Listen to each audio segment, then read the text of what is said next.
तर छात्रों की गूंज या कार्यक्रमासाठी लोकांना 30 ते 35 हजार दिल्याचं बन म्हणतायत।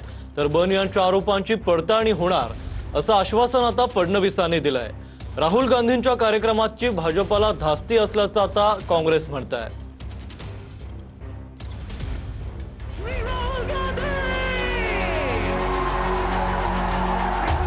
पुण्यामधल्या राहुल गांधींच्या कार्यक्रमावरून भाजपने गंभीर आरोप केले आहेत।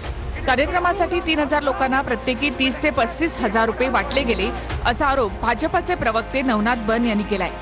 आज सकाळी पत्रकार परिषद घेत नवनाथ बन यांनी काही व्हिडिओ दाखवत काँग्रेसवर गंभीर आरोप केले आहेत। पॉझिटिव्ह व्ह्यूज रिगार्डिंग पार्टी और लाइक पॉलिटिक्स और education. Know about Rahul Gandhi end party.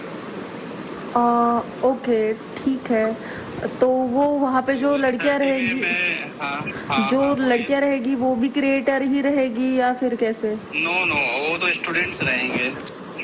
जो जैसे स्टूडेंट्स की रैली है ना, तो उसमें पहले तो इसके पहले जो भी उसमें सारे स्टूडेंट्स रहते हैं। मतलब बस एक क्वेश्चन था कि अगर किसी का नेगेटिव ओपिनियन रहेगा तो वो नहीं देना है ना? जी, उसको तो कट करना है। वैसे वहाँ जाने वालों का नेगेटिव ओपिनियन नहीं होगा, क्योंकि नेगेटिव वाले वहाँ जाएंगे।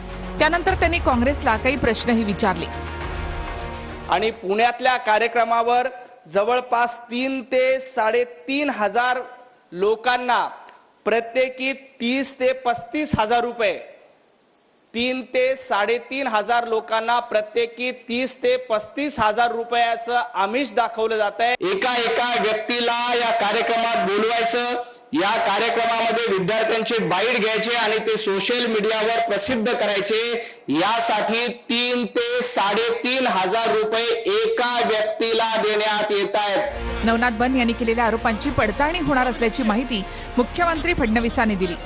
याला काँग्रेस नेत्यांनी प्रत्युत्तर दिलं आहे।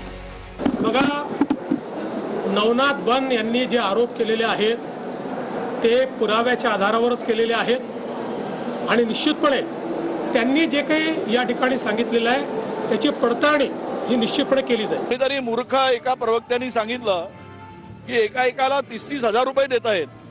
अरे महाराष्ट्र लुटून खाणाऱ्यांनो, थोडी तरी शरम ठेवा। या शहरामध्ये कुणालाही विचारलं तर एक जण पण बोलणार नाही। कुठेतरी एक फेक व्हिडिओ करायचा आणि लोकांना मूर्ख बनवायचा। ह्या सगळ्या गोष्टी आपण पाहिल्यानंतर असं वाटतं की भाजपला राहुल गांधीची भीती किती झालेली आहे। म्हणजे याचाच अर्थ हे घाबरलेले आहेत। राहुलजीचा प्रोग्रामला गालबोट लावण्याचा ते प्रयत्न करतात आहेत। काँग्रेस पार्टीचं या ठिकाणी पक्षाचं काम अडवण्याकरता युवकांचा त्या ठिकाणी उपयोग करण्यात येत आहे। याकरता राहुल गांधी आता युवकाचा विषय घेऊन देशभर त्या ठिकाणी वेगळ्या पद्धतीने अशा पद्धतीची नौटंकी करत आहेत।